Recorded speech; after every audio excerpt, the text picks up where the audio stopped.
Students today we are going to discuss the cell organelles.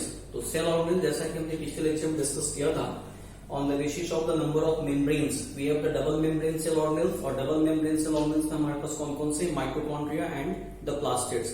Then we have single membrane bound cell organelles, that is lysosome, Golgi body, endoplasmic reticulum. ये सारे क्या है, ये सारे single membrane bounded cell organelles हैं। And then we have membraneless cell organelle, और membraneless cell organelle में हमारे पास राइबोसोम्स एंड सेंट्रोसोम है। तो एक एक करके हम डिस्कस करते हैं। First we talk about mitochondria, first cell organelle that is mitochondria. Mitochondria की हम बात करें तो mitochondria was discovered by कॉलिकर,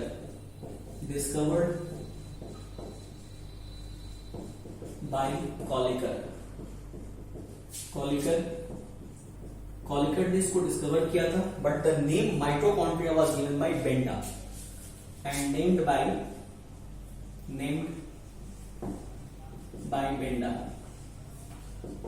Benda ने इसका नाम दिया था माइटोकॉन्ड्रिया।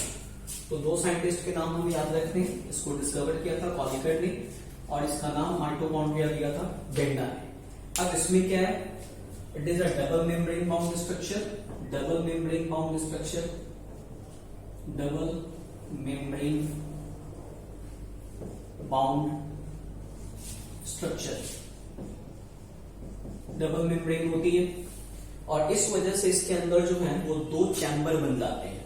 आप देखिएगा माइटोकॉन्ड्रिया का अगर मैं डायग्राम हम ड्रॉ करें तो दिस इज माइटोकॉन्ड्रिया, एक this is the outer membrane and this one is the, इसके अंदर inner membrane. Now inner membrane invaginate to form finger like projections which are called Christie.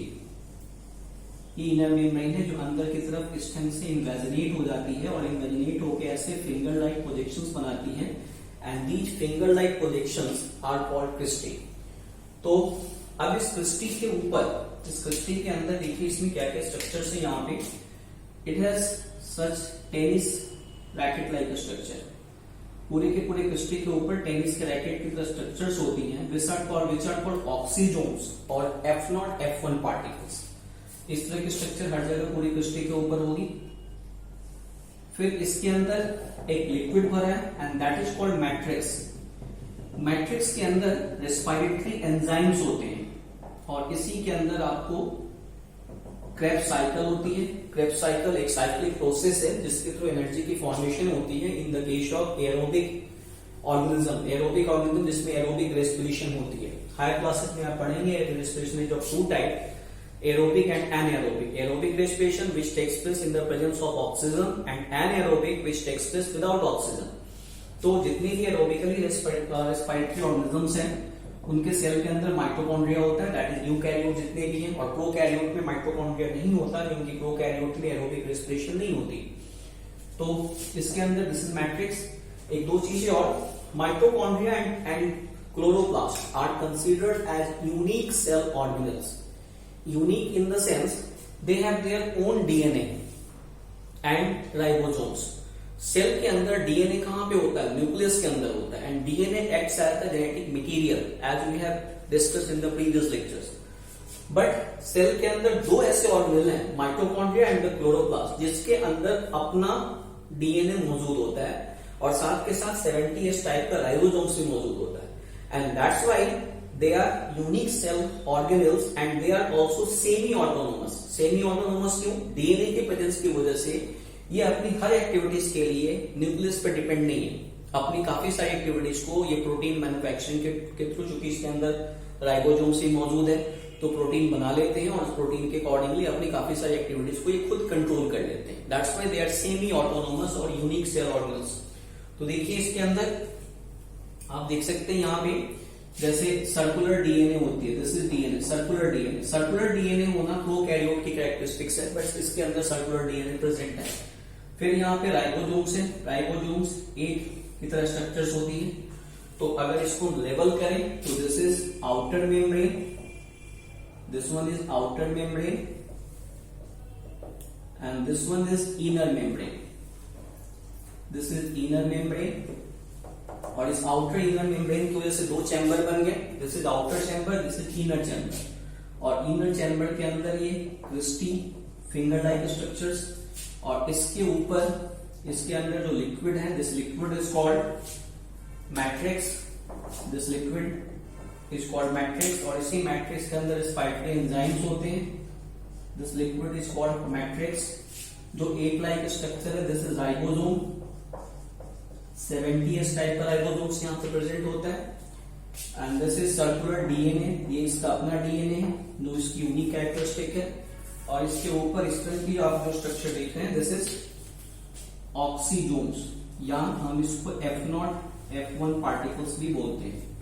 These are oxysomes, oxysomes. ये सारे जो matrix है, matrix के अंदर जो enzymes, स्पाइकली एंजाइम, जो ऑक्सीजोम्स हैं, ये सब कुछ मिलकर के इनका फंक्शन क्या है, to prepare ATP, cellular respiration. Mitochondria का इकलौता function, it is the site of cellular respiration in which, और रेस्पिरेशन की प्रोसेस से क्या होता है, energy is released in the form of ATP molecule, adenosine triphosphate, and this is the energy currency of the living being. हमारी body में जो energy होती है, that is due to the presence of the ATP, और वो उस ATP की formation कहां होती है, माइटोकॉन्ड्रिया में होती है। तो माइटोकॉन्ड्रिया, तो एक दो लाइन इसमें और हम ऐड कर सकते हैं, सेमी ऑटोनोमस, ऑटोनोमस और unique cell organelle. Cell organelle because contain its own DNA and 70s type, 70s type ribosomes. Now mitochondria सारे के सारे यूकैरियोटिक सेल में प्रेजेंट होता है, but it is absent in the mature mammalian RBC. जितने भी mammals होते हैं, मैमल्स के आरबीसी में most of the cell organelles are absent including nucleus. क्योंकि आरबीसी को क्या होता है, आरबीसी को ऑक्सीजन कैरी करना होता है, और ऑक्सीजन जितना ज्यादा हीमोग्लोबिन होगा, हीमोग्लोबिन उसमें होता है, और हीमोग्लोबिन ऑक्सीजन को कैरी करता है। तो to provide more space to oxygen, जैसे जैसे आरबीसी मैच्योर होते जाते हैं, उसके अंदर के सेल ऑर्गेनल्स जो होते हैं वो डिजनरेट होते जाते हैं। स्टार्टिंग में जब आरबीसी की फॉर्मेशन होती है रेड ब्लड सेल्स की, उस समय उसमें सारे ऑर्गेनल्स प्रेजेंट होते हैं, बट जब वो मैच्योर होता है तो ये सारी चीजें नहीं होती उसमें। तो एब्सेंट इन प्रोकैरियोट, प्रोकैरियोट में होने का मतलब ही नहीं होता, क्योंकि प्रोकैरियोट में एनारोबिक रेस्पिरेशन होती है। Prokaryotes and mature mammalian RBCs में एब्सेंट होता है, ये ध्यान रखना है। Absent in prokaryote and mature mammalian RBC. Now function, इकलौता function, site of cellular respiration. You can write it is site of cellular respiration. Respiration करता है, energy that is energy is formed. Energy is formed in the matrix in the form of ATP molecules. ATP molecules, and that's why mitochondria is called powerhouse of the cell. ATP molecules, क्योंकि पूरे cell को काम करने के लिए जो energy होगी वो कौन देगा, कौन प्रोवाइड करेगा, माइटोकॉन्ड्रिया प्रोवाइड करेगा। So hence it is also called powerhouse of the cell. Powerhouse of the cell. This is all about mitochondria. Now we take up the next cell organel. Next cell organel, that is plastids. Now the next cell organel, that is plastids. Plastids. Plastids were discovered by Haeckel, और Haeckel ने इसको discover किया था, तो that was discovered by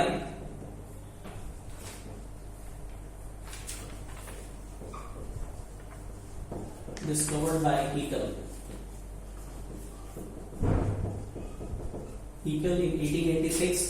आपको date time नहीं याद रखना कब डिस्कवर हुआ था. It was discovered by Haeckel. तो Haeckel ने इसको डिस्कवर किया था. और अब इसमें this is also double membrane structure. ये भी जो है एक डबल मेम्ब्रेन स्ट्रक्चर है. Double membrane structure, double membrane structure. इसमें भी डबल मेम्ब्रेन होती है. And one more thing, plastids are only found in the plant cell. ये केवल प्लांट सेल्स में मिलते हैं. They are basically the colouring substances. तो found only in plant cell. Animal cell में ये नहीं होते. Found only in plant cell. अब प्लास्टिड्स की हम बात करें तो plastids are of different types. Plastids जो होते हैं अलग अलग तरह के प्लास्टिड्स होते हैं हमारे पास. आप देखिए plastids, we have three types of plastids. We have three types of plastids, that is chromoplast, then we have leucoplast, and then we have chloroplast. तीन तरह के प्लास्टिड्स हमारे पास होते हैं. क्रोमोप्लास्ट, जैसे प्लांट्स में आप देखेंगे, प्लांट्स में मैंने क्या बोला, plastids are basically the colouring substances. They are specific, they have specific pigments which provide colour to the plants. अब प्लांट्स में अगर लीव्स की हम बात करें, even stem sometime also, stems की बात करें, लीव्स बेसिकली लीव्स सबसे ज्यादा लीव्स क्या होती है, ग्रीन होती है. एंड समटाइम स्टेम्स भी, जो यंग स्टेम है वो भी ग्रीन होती है. बट प्लांट्स के अंदर जो फ्रूट्स है और जो फ्लावर्स हैं ये डिफरेंट डिफरेंट कलर्स के होते हैं. तो that is due to the chromoplast. And chloroplast provide green colour. Chromoplast के पास क्या है, in case of chromoplast they have pigments which are called carotenoids. और कैरोटीनॉइड्स अलग अलग कलर के होते हैं. और इन कैरोटीनॉइड्स की वजह से अलग अलग तरह के कलर प्रोवाइड किए जाते हैं फ्रूट्स और फ्लावर को. कोई ऑरेंज है, कोई रेड है, कोई येलो है. तो they are due to the presence of the chromoplast. And chloroplast contain green pigment which is called chlorophyll. Chlorophyll and chloroplast both are different thing. Chloroplast is a cell organelle. Chloroplast क्या है, एक cell organelle है और इसके अंदर एक pigment मौजूद है and that pigment is chlorophyll. And due to the presence of the chlorophyll, plants are green. So chlorophyll is the pigment while chloroplast is the cell organelle. Now chromoplast, तो chromoplast साथ के साथ हमें इसकी chromoplast क्या है, provide different colours to fruits and flowers. Fruits और flowers को contain pigments called carotenoids. Carotenoids नाम के इसमें पिगमेंट होते हैं. कोई कैरोटीनॉइड्स फिर अलग अलग तरह के हो सकते हैं. कैरोटीन हो सकता है, ज़ैंथोफिल हो सकता है, उस डिटेल में नहीं जाना, उसकी वजह से अलग अलग. And they are basically colourless. ये रूट में, स्टेम में, अलग अलग पार्ट में, बेसिकली रूट में ज्यादा मिलते हैं. And their function is storage of food. ये फूड को स्टोर करने का काम करते हैं. तो ये कलरलेस है, colourless and meant for food storage. और फूड स्टोरेज जो कि अलग अलग तरह के फूड को स्टोर कर रहे हैं, तो अगेन इसमें भी अलग अलग तरह के टाइप्स हो जाती हैं. We have amyloplast. ल्यूकोप्लास्ट में एक टाइप हो जाएगी अमाइलोप्लास्ट. दूसरी टाइप हमारे पास हो गई एल्यूरोप्लास्ट.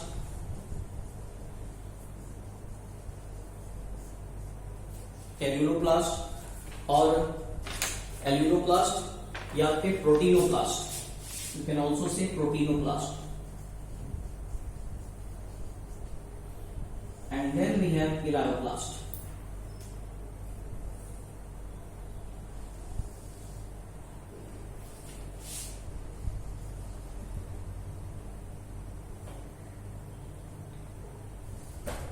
एलायोप्लास्ट। अब आप देखिए amyloplast are made for the storage of protein. ये क्या करेंगे, प्रोटीन को स्टोर करते हैं, स्टोर प्रोटीन, नहीं सॉरी, ये amyloplast that is carbohydrate, glucose वगैरह को स्टोर करते हैं। स्टार्च प्लांट में ग्लूकोज किस फॉर्म में स्टोर होगा, स्टार्च के फॉर्म में स्टार्च को स्टोर करेंगे। एल्यूरोप्लास्ट और proteinoplast as the name suggest they store protein, ये प्रोटीन को स्टोर करेंगे। And they store oil, fatty substances जो होती है वो एलायोप्लास्ट में स्टोर की जाती है। Now the chloroplast, chloroplast contain green pigment, green pigment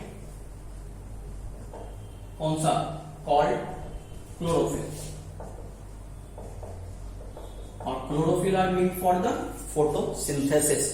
chlorophyll किसके लिए रिस्पॉन्सिबल है, फोटोसिंथेसिस के लिए। तो इनका फंक्शन क्या हो गया, दे डू फोटोसिंथेसिस। अगर इनकी एब्सेंस हो जाए तो फोटोसिंथेसिस नहीं होती। Again chloroplast also unique cell organelle because it also contain DNA and its own ribosome and own DNA, and due to which it is also semi-autonomous.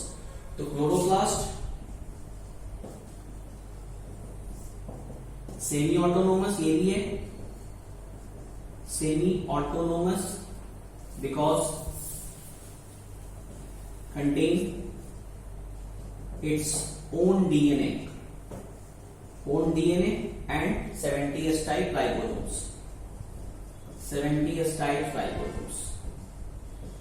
और इसका function क्या है, photosynthesis. That's why it is also called kitchen of the cell, because photosynthesis के through क्या किया जाता है, food की प्रिपरेशन की जाती है। That's why it is called kitchen of the cell. तो also called kitchen of the cell.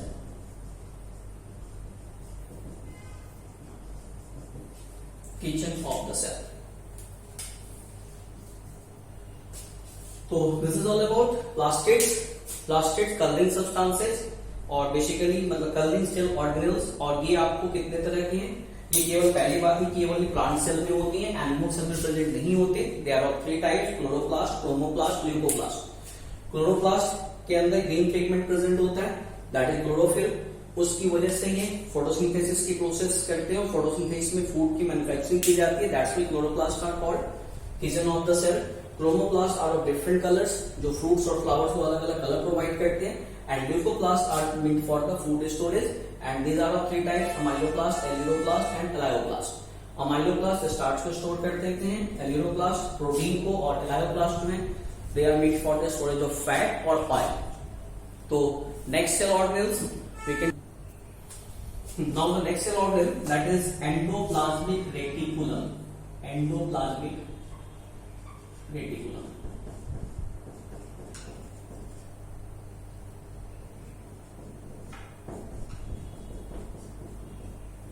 endoplasmic reticulum, endoplasmic reticulum short में this is called ER, endoplasmic reticulum ER। इसको डिस्कवर किया था पोर्टर ने, डिस्कवर्ड बाय पोर्टर। जरूरी नहीं है कि आप हर साइंटिस्ट के नाम याद रखें। एनसीईआरटी में डिस्कवर किसने किया डिटेल में नहीं है, नॉलेज के लिए मैं आपको बता दे रहा हूं। पोर्टर, डिस्कवर्ड बाय पोर्टर ने इसको डिस्कवर किया था। And it is a network of, एक तरह का चैनल होता है, it is a network of single membrane bound tubules like structure, जो कि 3 फॉर्म में हो सकती है, टिब्यूल, सिस्टर्नी एंड वेसिकल। तो we can write it is a large network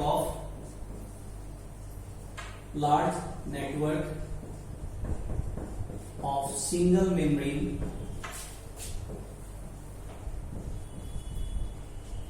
bound tubule like structure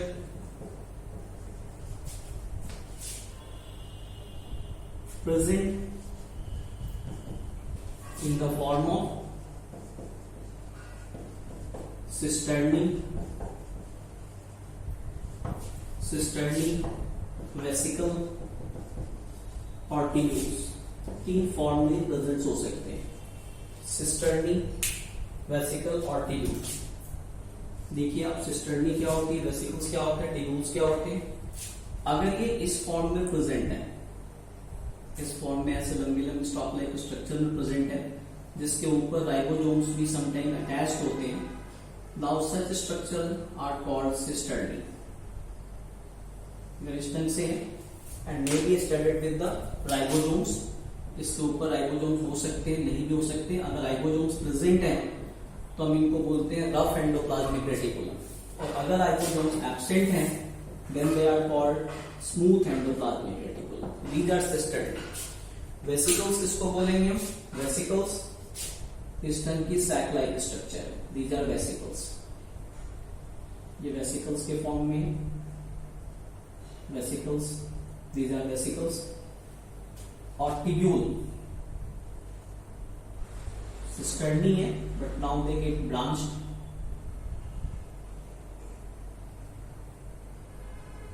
ये ब्रांच स्ट्रक्चर हो गई।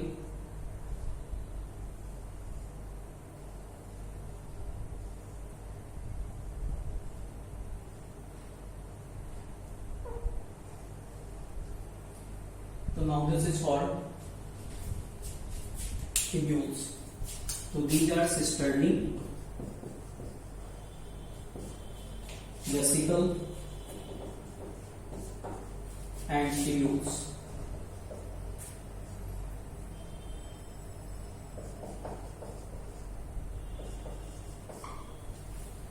ओके, तीन फॉर्म में होती है। सेल के अंदर मैक्सिमम सरफेस एरिया जो है वो एंडोप्लाज्मिक रेटिकुलम ऑक्युपाई करता है। Maximum surface area endoplasmic reticulum occupy करता है and it is also absent in किसमें? प्रोकैरियोट में नहीं होगा, prokaryotes and in mature mammalian RBC and in mature mammalian